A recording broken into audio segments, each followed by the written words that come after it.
people working on termites usually say that they are building their kind of superorganisms, and they control the humidity and the temperature inside the mound, so they control their environment. And all the parameters that they need for their living. Exactly. So they can do climate regulations and yeah, exactly. And for that, they modify the shape of the mound. Mm-hmm. So they'll say, for example, there's a German scientist called Judith Korb who work in Ivory Coast, Côte d'Ivoire, mm-hmm. and she compared, for example, the termite mounds in open area, in savanna, or in a woodland. And the conclusion is that termites are able to control the architecture of the mound, and the reason is for the regulation of their environment inside the mound. So they control the temperature, humidity, and all of that is very important for the fungus and for the colony. The morphology of the mold the itself, architecture, yeah. Like architects, I studied architecture once. Do this kind of natural air conditioning system, so they exactly might have some knowledge about that. Yeah, exactly. As a superorganism. Yeah, exactly. But that's true for one genus, let's say. The term is not like say family, so a kind of termite called Macrothermes. But here we don't have this species. We have another kind of genus. We have Odontothermes. In Africa, this Odontothermes is building like lenticular mound. So they are not the kind of mound that you see in a picture with the termite mounds with all the turrets and so on. It's just like a lenticular mound. It's like a dome shaped. But here, so the same species are building these and these? No. The ones that are doing that are Macrothermes, the big one. And the ones that are doing a like a small dome-shaped mound are called Odontothermes. This one is from here. It's not the same species, of course, but it's kind of Odontothermes species. And this one is doing the same than what you observe in Africa with Macrothermes. So it's like you are... it's like the colibri in South America. You know, the kind of bird that is doing like that and able to And here we have the sunbird.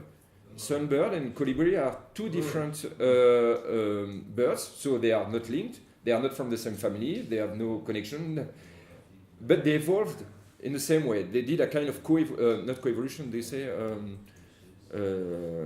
I don't remember the name, but they evolve in the same way, although they are very different.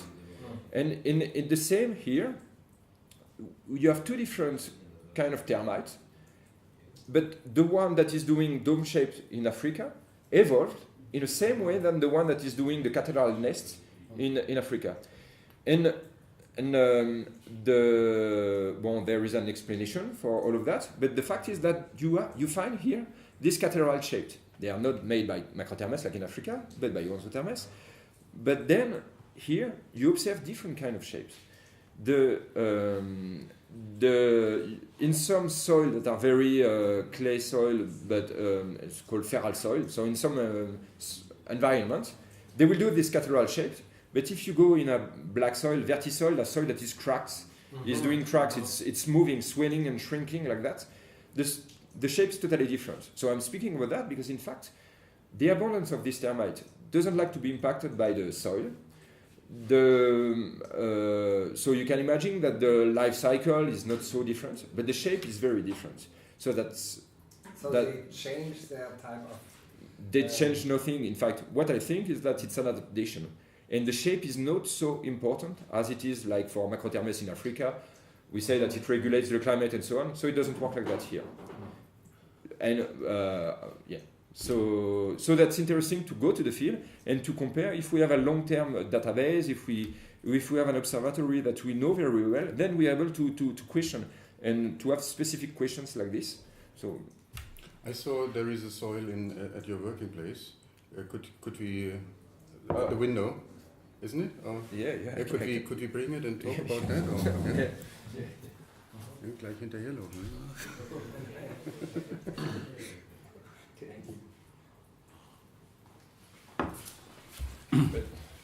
but that's more for for fun, this.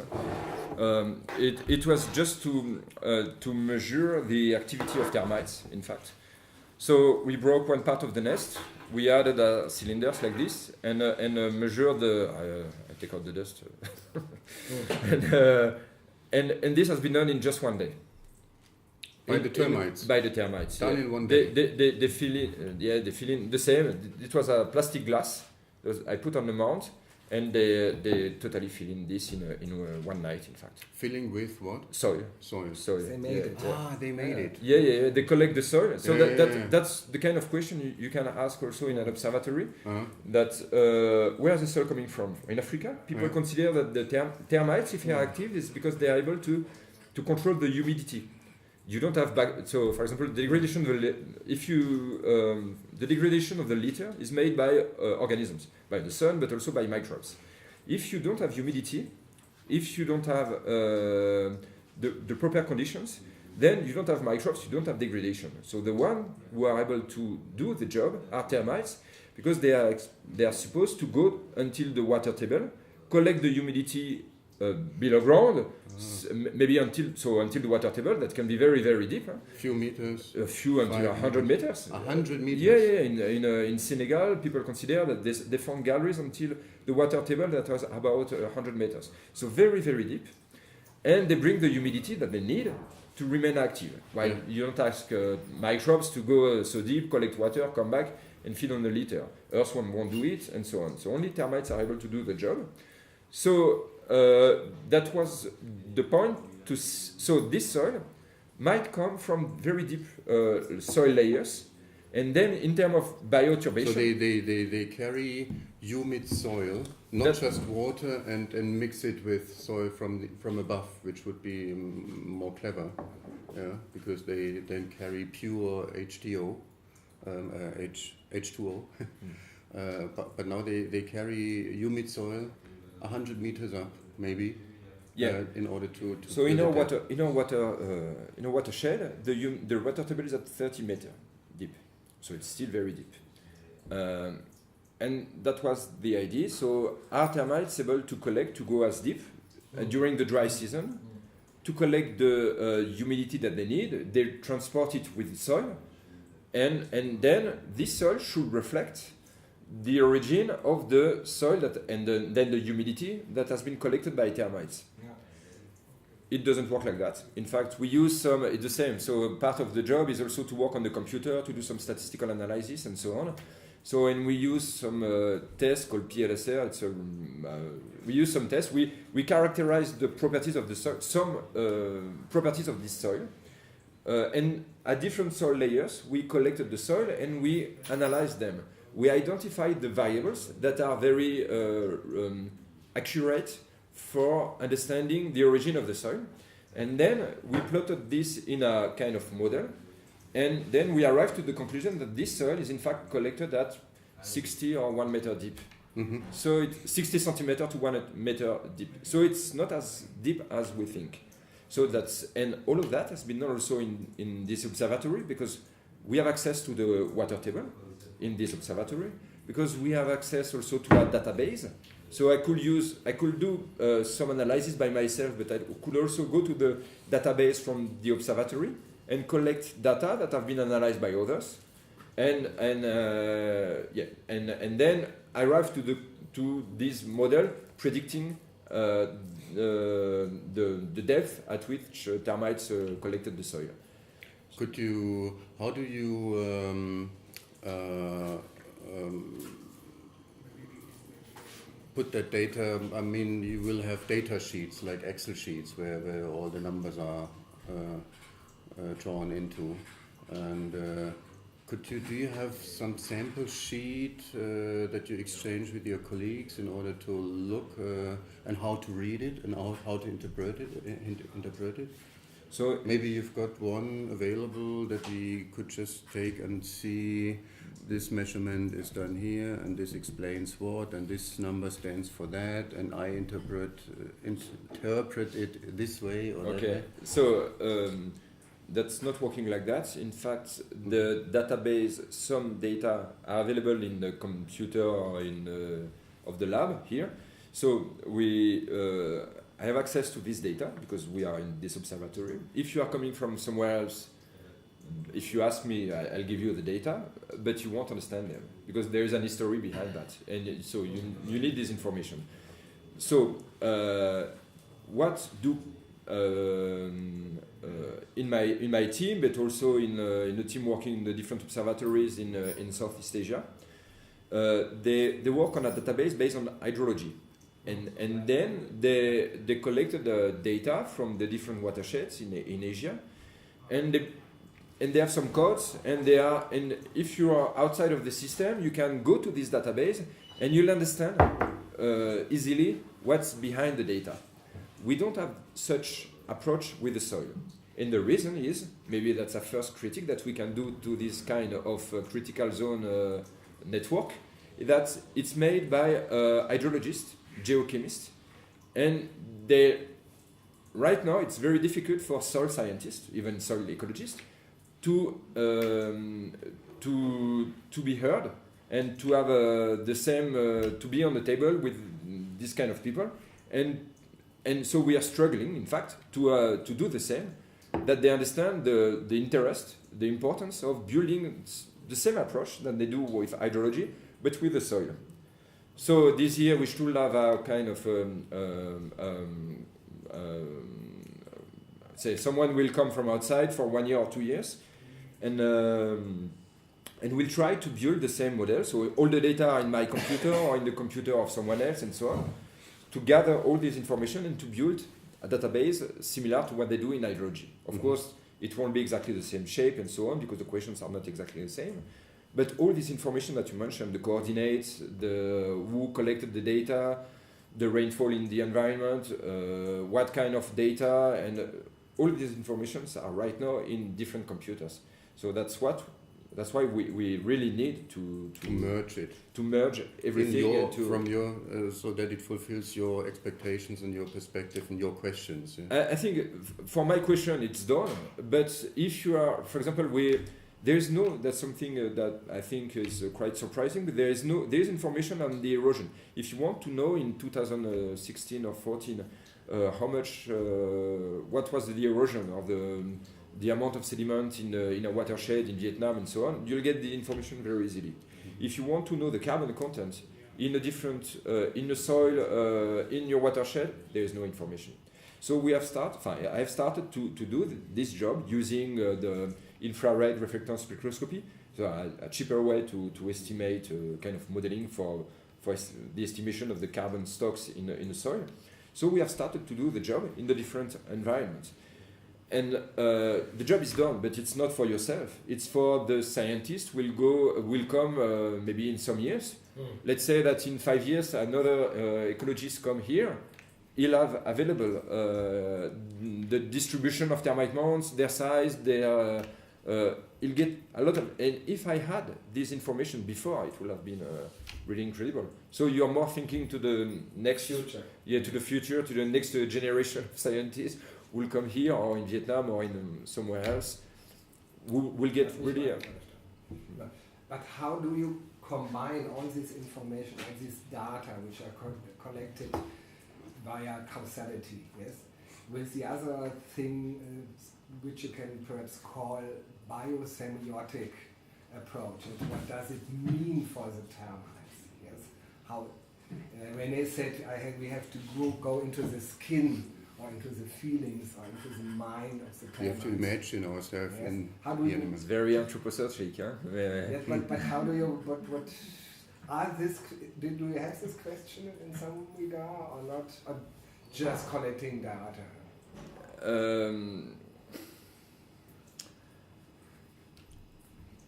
I don't go into the skin of the termites. I don't go in when I'm in more humid environment. I don't go into the skin of the earthworms, and I think that it's how to say.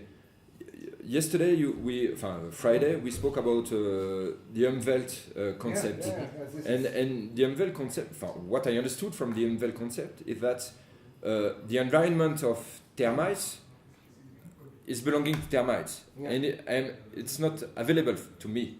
because I'm living in my world. So I think it's very how to say it's very important if you want to really understand the impact of an organism to the environment. You have to consider its ecological needs. Like a plant, if you want a plant to grow, you know that you need to apply water. You need to you need to put them the plant in a soil environment that is suitable for the plant. So it's the same for termites. They have some needs, but they also have predators, so they need to defend and so on. And what they'll do, so the porosity that they will modify, the bioturbation, the collection of soil from deep soil layers to the surface, has to be explained by the ecology of organisms. Sure, but I mean, it depends on your question. If you are working on the dynamic of water, it's like physician. I think guys working on physics, they have their concept, their law if they are working on the Earth, and they have their concept and their law if they are working in space. Each level, each layer has its own concepts, questions, and so if you want to see termites, you can understand the etymology, not the etymology. The relationship, for example, between castes. They have minor and major workers. They have soldiers. How does these functions? You can work on this, but this won't help you to understand what they do on water. But the food that they have might explain you the distance that they will do, and perhaps will explain you the regulation of the caste system or the amount of each. So everything depends on the question that you have at the beginning. My questions are more linked to what they do or what they do, the interaction with their environment. I don't think that biologists like René and others consider the environment, but their question is very important as well. I'm not saying that they are not. But if you want to understand the interaction between the environment, I'm not sure that these questions are, at least immediately, directly important, relevant. But it may be that you always ask, is that good for the termites or not? Perhaps you asked, is it healthy for the termites? Yes? Or you don't ask such questions? No. My question is more, are they more attracted by what is interesting for them? Yeah. So is this substrate of this one interesting for them? So I have a look on the different sources of organic matter. I know that they need organic matter. So I go to the place where you have this organic matter. I see where it's important, where I find them, more in this substrate or with this substrate. And then I associate their abundance or their preference to a substrate, and I associate to their preference an impact. How did your relationship to termites change since you are working on that question? Do you have a different relationship towards that species? What do you think? Get off the micro and everything. Okay, my personal opinion and my feelings are important they can be for an artistic point of view. Okay, so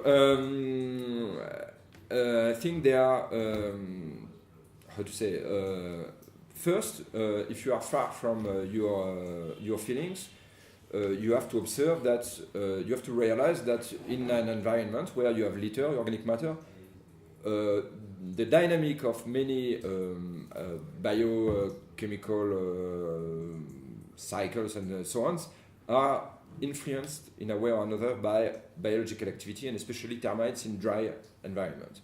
So that's and in addition they modify water infiltration and something that is quite unstudied, but they modify also the distribution of carbon. So if you want to, if you think that your work has to be justified in reference to the objective of sustainable goal and this kind of approach, then that's not that difficult because they control many things. So if you get rid of them, you'll totally modify your environment and you lose a lot of ecological functions. So that's, I think that it justifies your own, my work as a scientist, living in a society that expects something from nature. On the other side, my own feeling is that they are incredible. They are incredible because they are an example of organisms. It's like I have. There's another organism that is very, very interesting, is the millipedes. They are so abundant sometimes, and they degrade the litter. And in fact, these organisms, they are not predators. They are just, they find the strategies. They are to defend themselves against predators, and they are just after the producer, so the plants, they arrive. They are the one who control the distribution of the nutrients and everything. And they are pure veg organisms, as I am. So they are, yeah. So I think they are very interesting. Michel Serres, who is a very famous French philosopher, says, okay, nature gives something to us, and but we have to give something back. Yes. Right. Could you explain what give termites to humankind, and what should we give back? Okay, so I'll give you an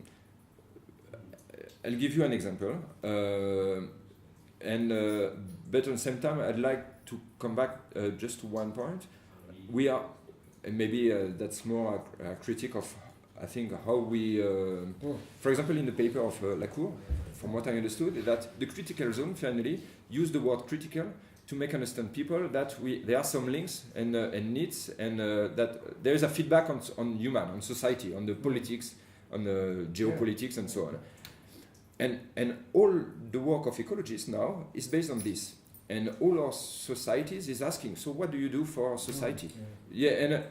But we forget that Darwin didn't explain the evolution for the society, for explaining how we evolve and so on. He did it because he was just curious about the nature and understood things. And he didn't have to apply for grants. Yeah, of course. yeah. So, but and we are in a dynamic that forces us to justify our work based on the society. And I don't think that it's. I think it's really useful and important to go somewhere, sometimes in natural environment, not disturb pristine or secondaries, forest, or this kind of environment that are not impacted by humans, to understand in natural environment the role played by organisms. Termites alone, the system will collapse. They are termites, they are predators, and they are organisms that do the opposite of termites, and it's because we have this balance between forces that the system is in a dynamic process, is working. So once we understand that, and I wouldn't say that I understood it, but studying this is very important, because maybe it has to be done by someone else, but others can use this information and come back to the field in a system that is controlled and used by humans. And in that case, to your questions, how can we use termite activity, and what is the feedback between if we provide something to termites, what will they provide to us? So there are some examples of practices that use, many in Africa, that use termite activity for improving water infiltration, for improving water availability to plants. And this system, so there is a name to this practice, it's called the ZAI system. But if you go in agroforestry system, it will be the same. So the litter has to be degraded. If you are in a field, there is no litter, there is nothing, then the termites will play the role of pests. They will arrive and feed on your plants. Yeah, okay, I see. So that's a problem in a system that is totally modified, that is very far the opposite of a natural system. Yeah. But if you are in a system where you provide food to litter, if you food to termites, if you provide the environment that allow predators to be here, then you control the population. And in addition to control the population of termites, you allow termites to do their job. So they feed on the litter, they do holes, they improve the physical properties of the soil. They bring soil from deep layers, so mainly clay, that they bring to the surface. So the soil becomes healthier, and in addition, you allow the predators to be here. Predators are mainly ants for termites. You can have bears, you can have elephants, you can have monkeys, but the ones that are very important are ants. So ants, you can have ants in your field. So if you have litter, you have shadow, you allow ants to be here.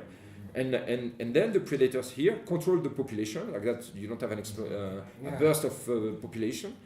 And you control the system. So you provide food, you provide organic matter, so carbon mainly. So that's the fuel of your car, so the same. The fuel of your termites. Termites are here, not only termites but also predators. And then in exchange, they take the food, but they modify the soil and they improve the soil properties. Yeah. Ich glaube, wir sollten schon zum Labor gehen. Ja, okay.